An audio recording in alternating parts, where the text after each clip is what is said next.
আসসালামু আলাইকুম। মুনাফার এই পর্বে থাকবে একই নিয়মের 3টি অঙ্ক যা বিভিন্ন চাকরি পরীক্ষায় আসছে।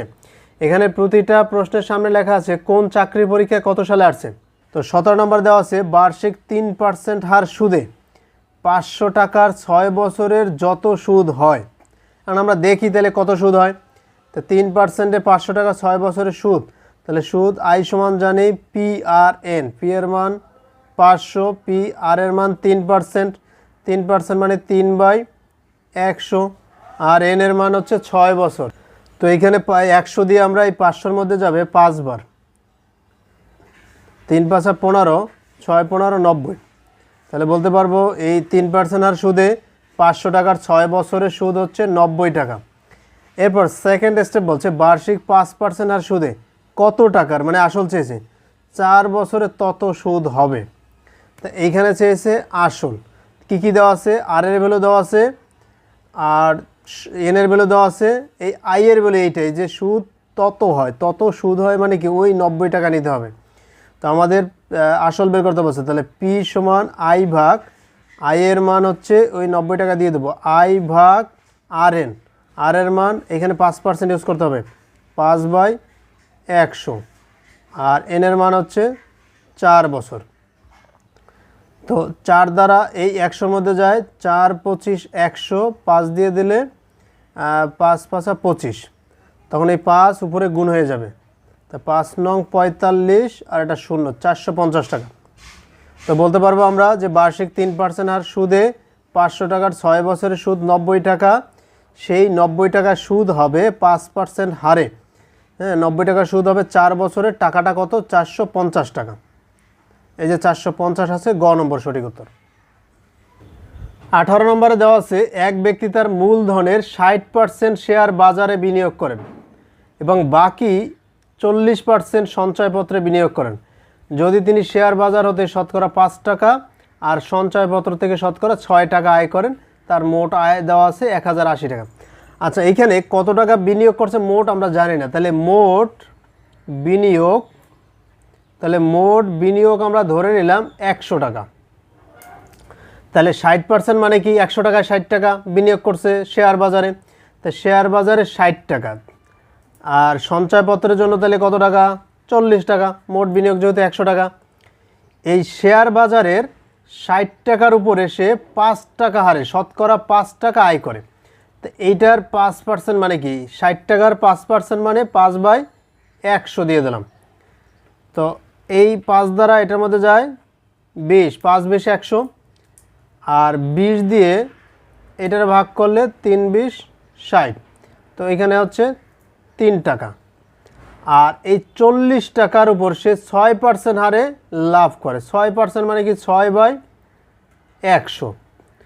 তো এই শূন্য কেটে দিলাম, 4 ছক 24, 24কে 10 দ্বারা ভাগ মানে 0.1 ঘর পিছনে চলে যাবে, তাহলে 2.4।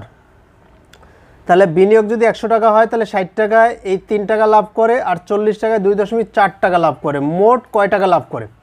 মোট হচ্ছে দুইটা যোগ করলে 5.4 টাকা লাভ করে সে এই 100 টাকার উপর। যদি তার বিনিয়োগ মোট হয় 100 টাকা, সে মোট লাভ করে 5.4 টাকা।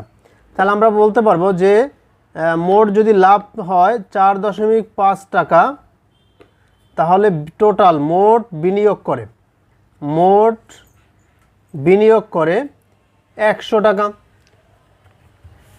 এরপর যদি তার মোট লাভ যদি 1 টাকা হয়, তাহলে মোট বিনিয়োগ করে 100/5.4, আর সে মোট যদি 1080 টাকা লাভ করে, এখানে আমাদের দেওয়া আছে যে 1080 টাকা মোট লাভ করে, তাহলে তার কত টাকা বিনিয়োগ?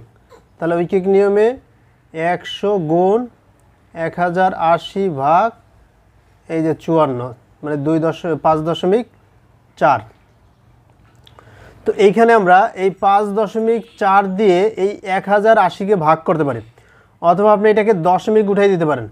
এই দশমিক উঠানো মানে কি 0.1 ঘর সামনে দেওয়া, তাহলে থাকবে 54, আর এইখানে 100।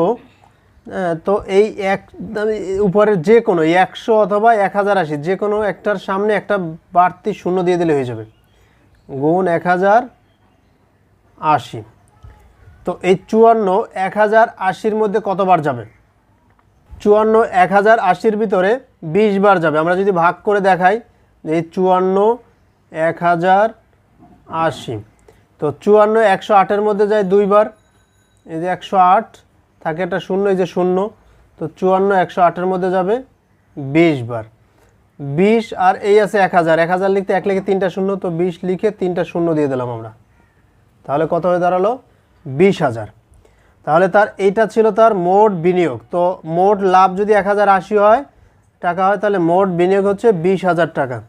এখানে আমাদের বলছে সে মোট কত টাকা বিনিয়োগ করেছে, যে কত টাকা বিনিয়োগ করেছিলেন, 20,000 আছে, গ নম্বর, সঠিক উত্তর হচ্ছে গ। এখানে 19 নম্বর দেওয়া আছে শতকরা বার্ষিক 6 টাকা হার সুদে এত টাকার 8 বছরে যত সুদ হয়। এটা একদম 17 নম্বর মতো হুবহু। বার্ষিক এত % হার সুদে কত টাকার 19 বছরে তত সুদ হবে। তাহলে প্রথম স্টেপে আমরা সুদটা বের করি, আই এর ভ্যালুটা বের করি। আই সমান পি আর এন, তাহলে পি এর মান হচ্ছে 950 টাকা, আর এর মান শতকরা বার্ষিক 6 টাকা মানে 6%, তো 6/100। পি আর এন এর মান হচ্ছে 8 বছর, যেহেতু 8, তো এই 0 0 কেটে দিলাম। এরপরে এইটাকে যদি আমরা 2 ভাগ করি, তাহলে 2 ভাগ করলে আসবে 5, আর এইটাকে যদি 2 ভাগ করি আসবে 3, আর 5 দিয়ে এটার ভাগ করা যায় 5 19 95। তো কারণ হচ্ছে এই যে 5 9-এর মধ্যে যায় একবার, থাকে 4, আর 5 45, 5 নং 45 19। তো এই 19, 3 এবং 8 গুণ করব।